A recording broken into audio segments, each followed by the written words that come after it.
اپنے آقا کے دربار مہربان میں درود و سلام کی نظر پیش کیجیے. اللہم صلی علی سیدنا نبینا مولانا محمد بارک وسلم السلام علیکم یا رسول اللہ صلی اللہ تعالی علیہ وسلم. صلاۃ و سلام علیک یا رسول اللہ. رفیقان گرامی، آج کی اس مجلس کا اہتمام عالی جناب ڈاکٹر محمد ہاشم صاحب نے اپنے والد مرحوم کے وصال ثواب کے لیے دیا ہے. ساتھ ہی ساتھ غوث اعظم رضی اللہ تعالی عنہ کی نیاز بھی پیشی ہے. ختم قادریہ کی اور ظاہر کے پڑھنے کا اہتمام کیا ہے. دعا کیجیے اللہ رب العزت اس مجلس کو اپنے کرم سے قبول فرمائے. آمین آمین. اور جو بھی نعتیں پیش کی گئی، جو بھی بیانات ہوئے، جو بھی ذکر خیر ہوا، اللہ تعالیٰ سب کو قبول فرمائے. حاجی حبیب صاحب کی مغفرت فرمائے. حاجی حبیب صاحب کو رخصت ہوئے شاید 1 سال ہو گیا. میری یہ محرومی تھی کہ مجھے ان کے انتقال کی خبر نہ مل سکی، جس کی وجہ سے میں ان کے جنازے میں شریک نہ ہو سکا.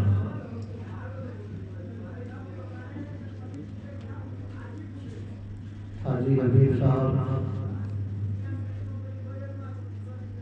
میرے علاقاتی بھائی تھے. 2015 میں ان کے ساتھ مدینہ منورہ کی حاضری مجھے نصیب ہوئی تھی. اور مدینہ شریف کا سفر وہ ہے کہ آدمی اپنے تمام ساتھیوں کو بھول سکتا ہے، مگر مدینہ شریف کا سفر جن احباب کے ساتھ ہو ان دوستوں کو آدمی مرتے دم تک یاد رکھتا ہے. میرے والدین کریمین کو 2015 میں حج کے لیے تشریف لے جانا ہے. ان کا پاسپورٹ بہار سے تھا، سارے کاغذات پٹے تھے، بہار کے تھے. اس کی وجہ سے والدین نے حج کے لیے بہار سے ہی اپلائی کیا جا سکا.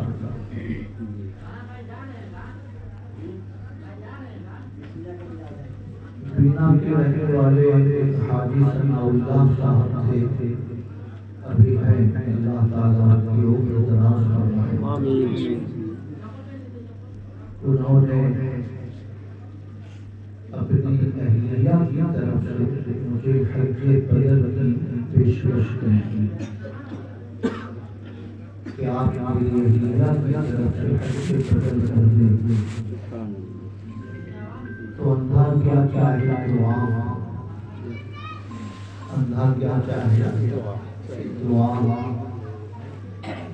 یہ سن کر مجھے 2 نہیں بلکہ 8-10 آنکھیں مل گئی کہ وہاں جانے کا ایک بہانہ مجھے نصیب ہو گیا۔ مگر ایک بار میری حاضری 2011 میں ہوئی تھی، اور حج کمیٹی سے اگر دوبارہ سفر کرنا ہو تو حکومت کی یہ پابندی ہوتی ہے کہ محرم کے ساتھ سفر ہو سکتا ہے۔ کوئی محرم ہے، کوئی خاتون رشتہ دار والوں کے ساتھ آپ دوبارہ سفر کر سکتے ہیں، یا کسی 70 سال کی غیر العمر انسان کا معاون بن کر آپ دوبارہ جا سکتے ہیں۔ تو میں بہت بے صبری سے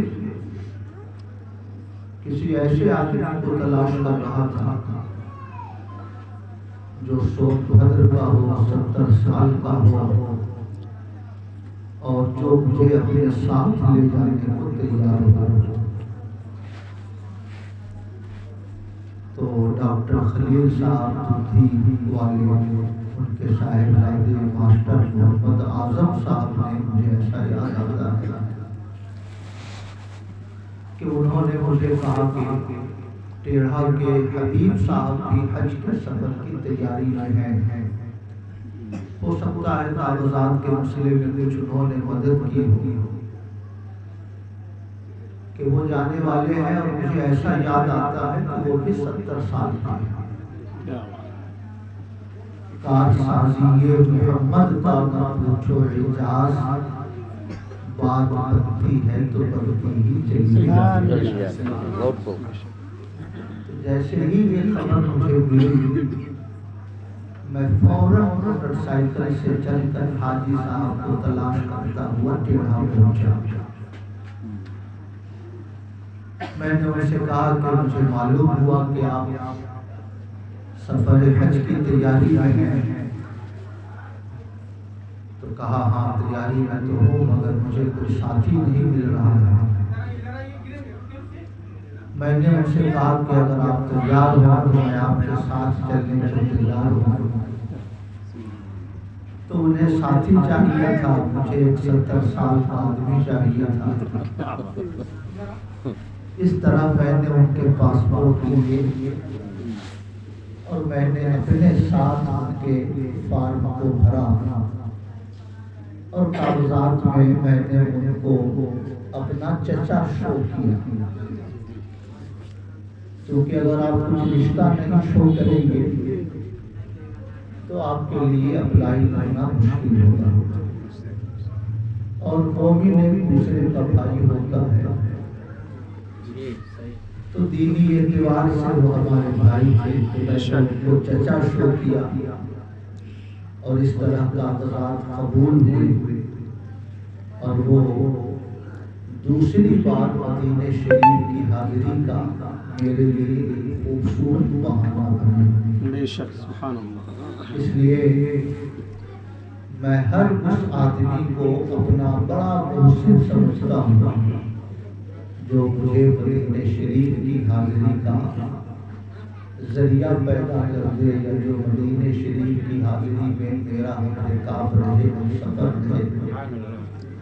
تو میں نے حاجی صاحب سے کہا تھا جب بیمار تھے وہ، تو میں نے کہا تھا کہ اگر میں دودھی میں رہا اور مجھے خبر ملی کہ آپ کا انتقال ہو گیا ہے تو میں ضرور آپ کی جنازہ میں آؤں گا۔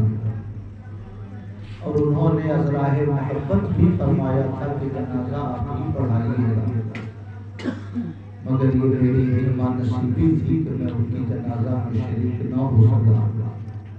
مگر ہمیشہ میرے دل سے یہ دعا نکلتی ہے کہ اللہ پاک ان کی قبر میں رحمتوں کی بارشیں نازل فرمائے اور انہیں جنت الفردوس میں جگہ عطا فرمائے۔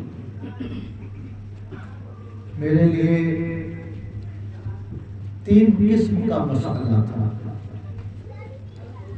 عام طور سے ہمارے بزرگوں نے اپنے سفر حج کی تفصیلات چھپائی، چونکہ تفصیلات کو ظاہر کرنے میں دکھاوے کا اندیشہ رہتا ہے، اور اگر کسی بھی عمل خیر میں دکھاوے کا پہلو آ جائے تو وہ عمل رد کر دیا جاتا ہے، خواہ وہ حج ہی کیوں نہ ہو۔ اس لیے ہمارے علماء باخبر ہیں اس بات سے کہ اعلیٰ حضرت امام احمد رضا نے الملفوظ میں،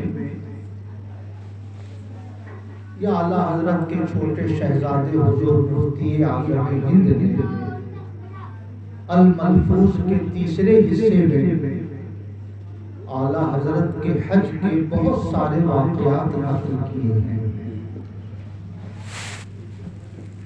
مگر یہ کہیں نہیں ذکر فرمایا کہ اعلیٰ حضرت نے حج کے سفر میں طواف کتنا کیا، اعلیٰ حضرت نے سفر حج میں عمرہ کتنا کیا، قرآن کی تلاوت کتنی بار اعلیٰ حضرت نے فرمائی۔ یہ بیان فرمایا ہے کہ علم غیب کے مسئلے پر شریف مکہ نے کہا کہ اپنا موقف لکھ کے لاؤ۔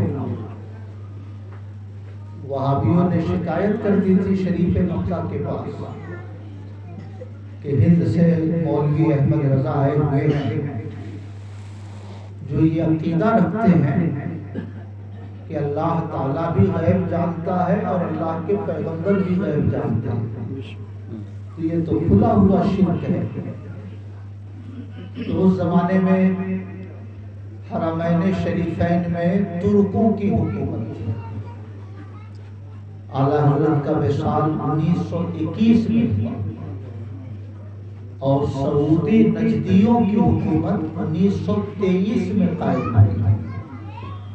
اعلیٰ حضرت کی حیات ظاہری تک وہاں پر نجدیوں کا تسلط نہیں تھا، ترکوں کی حکومت تھی، اور ترک لوگ بڑے عاشق رسول تھے، حضور سے محبت کرنے والے لوگ تھے۔ تو مکہ شریف کے گورنر کو شریف مکہ کہا جاتا ہے۔ تو کچھ وہابی مولوی ہندوستان سے پہنچے ہوئے تھے، تو ان لوگوں نے شکایت کر دی، تو شریف مکہ نے اعلیٰ حضرت کو بلایا کہ مجھے ایسی خبر ملی ہے کہ آپ پیغمبر کے لیے بھی علم غیب کا عقیدہ رکھتے ہیں، تو آپ اپنا نظریہ لکھ کے لائیے۔ تو اعلیٰ حضرت نے 8 گھنٹے میں وہ مشہور زمانہ کتاب لکھی جس کو الدولۃ المکیہ کہا جاتا ہے۔ 8 گھنٹے میں کتاب لکھی، قرآن کی درجنوں آیتوں سے، 25 حدیثوں سے، درجنوں اقوالوں ارشادات علماء سے پیغمبر کے لیے علم غیب کو ثابت کیا۔ 8 گھنٹے میں کتاب لکھی اور اگلی صبح لے کے پہنچ گئے۔ ایک صاحب نے پڑھنا شروع کیا، شریف مکہ سنتا رہا۔ تو جب کتاب جیسے جیسے آگے بڑھتی رہی تو شریف مکہ نے اپنی ران پہ ہاتھ مارا، سبحان اللہ، اللہ یوتی وہؤلاء الخبثاء یمنعون، اللہ تعالیٰ اپنے پیغمبر کو علم غیب دے رہا ہے اور یہ خبیث لوگ انکار کر رہے ہیں۔ اور پھٹکار کر وہاں سے شریف مکہ نے خلیل احمد امبیٹوی اور اس کے گروپ کے جو علماء تھے اس کو وہاں سے بھگایا۔ گویا اعلیٰ حضرت کو اللہ تعالیٰ نے یہ توفیق دی کہ انہوں نے شریف مکہ کے سامنے اہل سنت کے عقیدوں کو ثابت فرمایا ہے۔ بڑے قیمتی واقعات لکھے ہیں شہزادہ حضور مفتی اعظم شہزادہ اعلیٰ حضرت نے۔ حج کا واقعہ بھی بڑا دلچسپ لکھا۔ پہلے والے سفر حج میں چونکہ سمندری طوفان آ گیا تھا، کشتی میں ہچکولے پیدا ہونے لگے، تو والدہ ماجدہ بھی ساتھ میں تھی، بہت گھبرا گئی۔ سارے لوگ گھبرا گئے کہ کہیں ایسا نہ ہو کہ جہاز ڈوب جائے۔ تو اعلیٰ حضرت فرماتے ہیں کہ آپ اطمینان رکھیے، اللہ کی قسم یہ جہاز نہیں ڈوبے گا، کیونکہ سفر میں روانہ ہوتے وقت حفاظت کی جو دعائیں آقا نے ارشاد فرمائی ہیں، میں نے وہ دعا پڑھ لی ہے، اس لیے اللہ کی قسم یہ جہاز نہیں ڈوبے گا۔ پھر اعلیٰ حضرت فرماتے ہیں کہ پھر مجھے یاد آیا کہ حضور فرماتے ہیں من یتعلی علی اللہ یکذبہ، کہ جو اللہ تعالیٰ کے بارے میں قسم کھا کے کوئی بات کہے گا تو اللہ تعالیٰ بے نیاز ہے اس کو جھٹلا دے گا۔ قسم کے کھا کے کہیے گا بارش نہیں ہوگی تو اللہ بے نیاز ہے بارش برسا دے گا۔ قسم کھا کے کہیے گا کہ اس کا کینسر ٹھیک نہیں ہوگا، اللہ بے نیاز ہے ٹھیک کر دے گا۔ تو اعلیٰ حضرت فرماتے ہیں کہ میں نے قسم کھا تو لی، مگر مجھے یاد آیا کہ حدیث شریف میں ایسا آقا نے فرمایا ہے، تو جہاز کے گوشے میں جا کر اعلیٰ حضرت نے استغفار کرنا شروع کیا، استغفار کرنا شروع کیا۔ یہ بزرگوں کا تواضع ہے۔ یہ واقعہ بھی لکھا حضور مفتی اعظم ہند نے کہ پہلے سفر حج میں چونکہ جہاز کے ڈوبنے کا خطرہ ہو گیا تھا، اس لیے جیسے ہی اعلیٰ حضرت اپنی والدہ کے ساتھ بریلی پہنچے تو گھر میں قدم رکھنے کے بعد جو پہلا جملہ والدہ مکرمہ نے ارشاد فرمایا وہ یہ کہ حج جو فرض تھا وہ اللہ نے ادا کرا دیا، اب میرے جیتے جی تم جہاز پہ قدم نہیں رکھو گے، اب میرے جیتے جی تم جہاز پر قدم نہیں رکھو گے۔ اب چند سال کے بعد اعلیٰ حضرت کے مجلے بھائی استاذ زمن علامہ حسن رضا خان رحمۃ اللہ علیہ تیار ہو گئے حج کے لیے، تو اور بھی احباب تیار ہو گئے۔ اعلیٰ حضرت فرماتے ہیں کہ میرے دل میں بڑی بے چینی پیدا ہوئی، ہو سکتا ہے اسی موقع کا وہ شعر ہو، لے رضا سب چلے مدینے کو میں نہ جاؤں ارے خدا نہ کرے، لے رضا سب چلے مدینے کو میں نہ جاؤں ارے خدا نہ کرے۔ فرماتے بڑی بے چینی پیدا ہوئی۔ قافلہ روانہ ہو چکا مجلے بھائی کا، استاذ زمن کا، رات کا وقت ہے، والدہ ماجدہ سوئی ہوئی ہیں چادر اوڑھ کر، اعلیٰ حضرت رات کے سناٹے میں چارپائی کے قریب پہنچے اور اعلیٰ حضرت نے اپنی والدہ کے قدموں پر اپنی پیشانی رکھ دی۔ جب والدہ ماجدہ نے کچھ حرکت محسوس کی تو فرمایا کون؟ تو اعلیٰ حضرت نے کہا احمد رضا۔ کہا اس وقت کیوں آئے تم یہاں؟ تو عرض کیا کہ سب لوگ مدینہ شریف جا رہے ہیں، میں آپ سے اجازت لینے آیا ہوں۔ تو نیند کا عالم تھا۔ کہا جاؤ فی امان اللہ، جاؤ فی امان اللہ، جاؤ فی امان اللہ۔ اعلیٰ حضرت پہلے سے تیار تھے، سامان ومان یکا منگوایا، چل پڑے اسٹیشن کی طرف۔ اب جیسے ہی والدہ ماجدہ کی نیند کھلی مکمل طور سے تو کہنے لگی بلاؤ احمد رضا کو، میں اجازت نہیں دیتی، بلاؤ احمد رضا کو، میں اجازت نہیں دیتی۔ اعلیٰ حضرت کہتے ہیں مگر کس میں ہمت تھی کہ مجھے بلاتا،